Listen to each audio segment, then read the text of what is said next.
Hello बच्चों,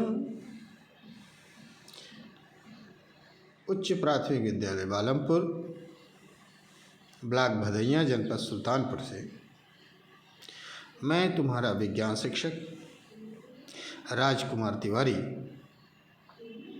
आज तुम्हारे लिए विज्ञान भारती एक कक्षा 6 की पुस्तक से वायु और इसके गुणों के विषय में चर्चा करने के लिए ऑनलाइन हूँ। बच्चों, तुम्हें बताया गया है कि कोरोना वायरस एक नए वेरिएंट के रूप में इस समय पूरे विश्व में सक्रिय है और इसे हम ओमिक्रॉन नाम से जानते हैं। इस कारण बचाव के लिए आपके विद्यालय में आपको नहीं बुलाया जा रहा है। ऐसे में अपने घर में सुरक्षित रहकर कोविड नियमों का पालन करते हुए आप अपने विषय का ज्ञान भी करते रहें। इसी के लिए यह ऑनलाइन कक्षा शिक्षण शुरू किया जा रहा है। तो हम लोग चर्चा करते हैं वायु और इसके गुणों के विषय। बच्चों, प्रश्न यह उठता है कि वायु कहाँ होती है? वायु या हवा का रंग क्या होता है? ये सुगंध देती है कि दुर्गंध देती है, या इसका कोई गंध है भी, स्मेल है भी या नहीं है? और वायु का स्वाद कैसा है? और वायु होती भी है या नहीं होती है? वायु होती है तो वायु कहाँ होती है? वायु के क्या क्या गुण हैं? तो आज हम लोग इन प्रश्नों के उत्तर प्राप्त करने का प्रयास करते हैं। हमारे साथ आप भी इन उत्तरों को ढूंढने के लिए तैयार रहो। पहले देखते हैं वायु कहाँ होती है। बच्चों, आपने देखा होगा जब पंखा चलता है तो उसके नीचे जो हल्की चीज़ें रहती हैं, पर्दे रहते हैं, पुस्तक के पन्ने रहते हैं, वे फड़फड़ाने लगते हैं।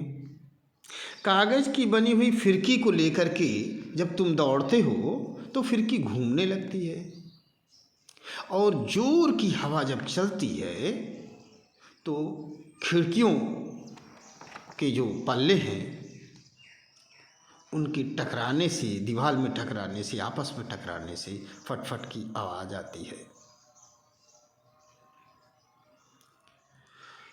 ऐसे ही पतंग को बाहर ले जाते हो और हवा पतंग को उड़ा देती है। पेड़ पौधों की पत्तियां हम हिलते हुए देखते हैं, पवन चक्की को घूमते हुए देख सकते हैं। ये अनुभव तुमने किया होगा। इससे पता चलता है कि वायु है।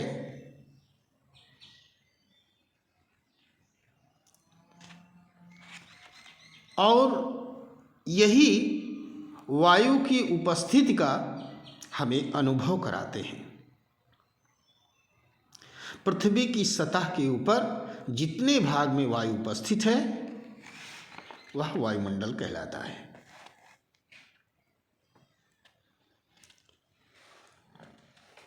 चित्र में एक गतिविधि दी गई है जिससे हम ये जान सकते हैं कि वायु होती है।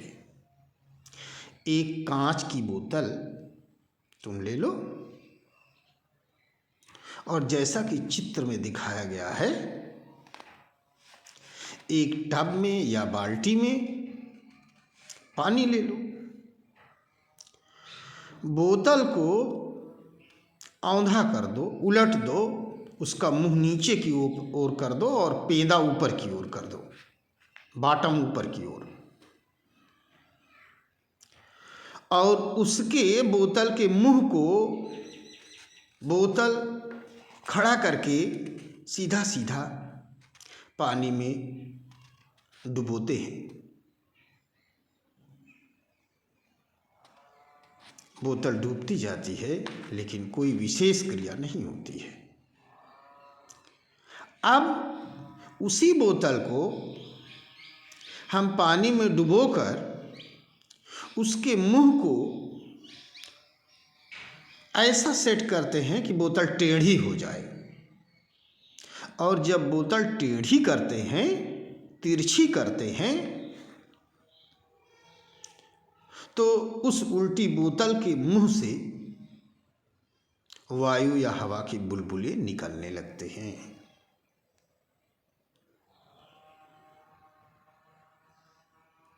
और उसमें पानी भरने लगता है। इसे आप भी करके देख सकते हो। तो जब वायु के बुलबुले बोतल से निकल रहे हैं, इसका मतलब है कि बोतल में वायु है,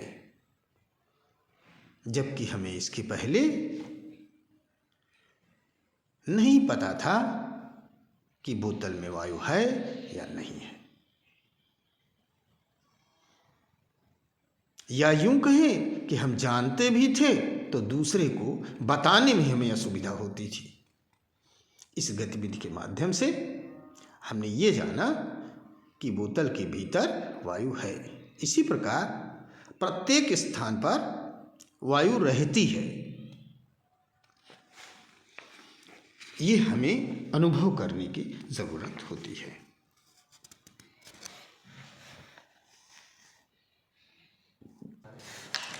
बच्चों, अब कुछ आपके करने के लिए एक प्रयोग दिखाया गया है। इस चित्र में एक गतिविधि दिखाई गई है। हम एक ड्रॉपर लेते हैं और एक कांच के गिलास में पानी लेते हैं और ड्रॉपर को उस कांच के गिलास में भरे हुए पानी में भीतर डाल देते हैं और ड्रॉपर की रबर को हम दबाते हैं तो गिलास के पानी में बुलबुले उठने लगते हैं। क्या आप सोच सकते हो कि ऐसा क्यों होता है? बिल्कुल सोच सकते हो। अभी पिछली गतिविधि में हम लोगों ने देखा कि बोतल के भीतर वायु रहती है जो पानी में बुलबुलों के रूप में निकलती है। क्या यहाँ वही चीज़ नहीं है? यहाँ भी ड्रॉपर में वायु भरी है। जब हम ड्रॉपर की रबर को दबाते हैं तो गिलास के पानी में ड्रॉपर की वायु बुलबुलों के रूप में निकलने लगती है। इसका मतलब है कि ड्रॉपर में वायु है। इन दो गतिविधियों से हम यह कह सकते हैं कि रिक्त स्थानों में, खाली जगहों में वायु होती है। अब हम वायु के गुणों की चर्चा करेंगे। बच्चों, आपने गुब्बारे तो फुलाया होगा। जब हम गुब्बारे में फूंक मारते हैं तो गुब्बारा फूलता हुआ चला जाता है, गुब्बारे का साइज बढ़ता जाता है, गुब्बारा बड़ा हो जाता है। सोचो, क्या इसमें वायु का कोई गुण छिपा है? खोजो। हाँ, गुब्बारे में वायु के जाने से गुब्बारे के भीतर का स्थान बढ़ने लगता है, क्योंकि उसके भीतर के स्थान को वायु लेती जाती है। इससे वायु का यह गुण पता चलता है कि वायु स्थान घेरती है। गुब्बारे में भरी हुई वायु को तुम बाहर से स्पष्ट देख सकते हो। पिछली गतिविधियों में भी जो कांच की बोतल में वायु भरी थी उसको भी देख सकते हो, और ड्रापर में जो वायु भरी है उसको भी तुम बाहर से देख सकते हो। लेकिन क्या इन पात्रों में भरी हुई वायु में कोई रंग होता है? कोई गंध होती है? कोई स्वाद उसमें होता है? बच्चों, अब आपके उत्तर देने की पारी है। क्या कांच की बोतल में भरी वायु में रंग होता है? और होता है तो कैसा होता है? सोचो। कांच के बोतल में भरी वायु की गंध कैसी होती है? आप उसके मुंह पर अपनी नाक रख करके सूंघ सकते हो। सूंघने पर उसका गंध कैसा आपको लगेगा? क्या बोतल से या ड्रापर से जो वायु के बुलबुले निकल रहे हैं, हम उन्हें सूंघें तो उनमें कोई गंध होगी, या हम उनको चखें तो कोई स्वाद होगा? निश्चित रूप से आपने देखा होगा कि वायु में रंग, गंध या स्वाद नहीं होता है। यह वायु का गुण है कि वायु रंगहीन, गंधहीन एवं स्वादहीन होती है। बच्चों, अब इस गतिविधि में ही देख लो। सोचो, इस चित्र में जो गतिविधि दिखाई गई है इसमें वायु का कौन सा गुण आप देख सकते हो?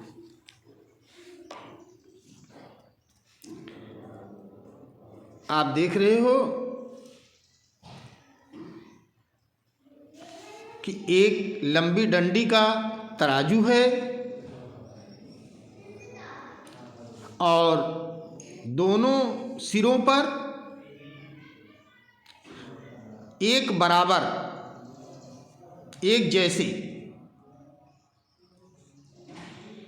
गुब्बारे बांधकर लटका दिए जाते हैं।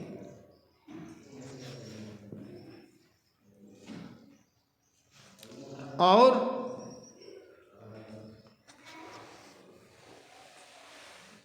दोनों गुब्बारे फूले हुए होते हैं।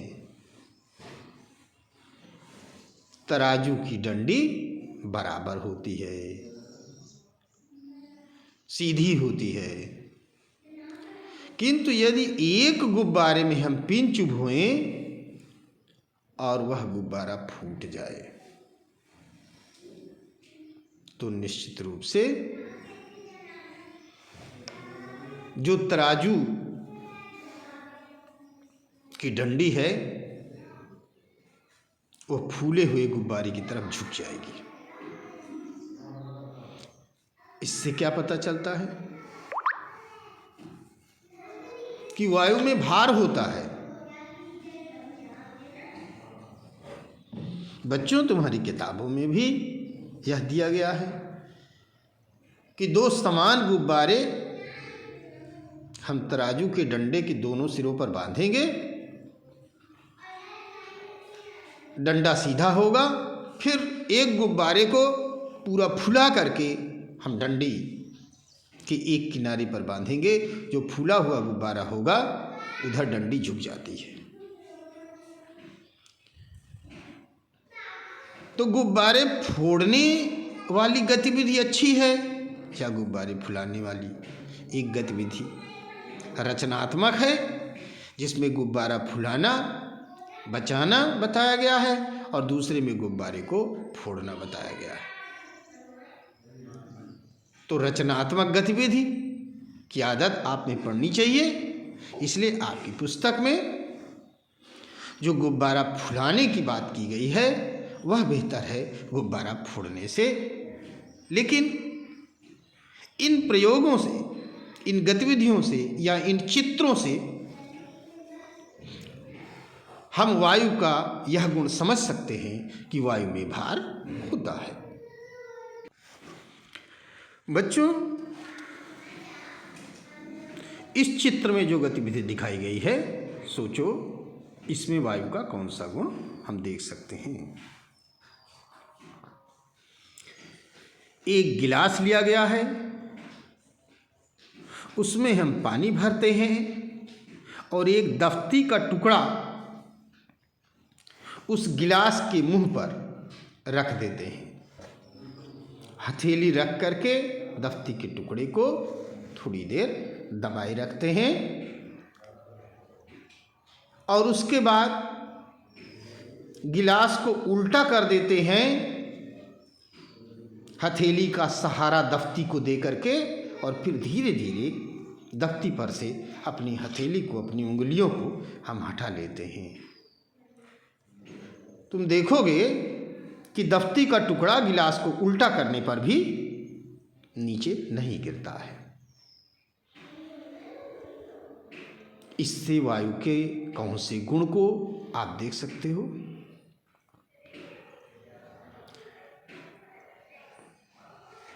इससे आप ये जान सकते हो कि दफ्ती का टुकड़ा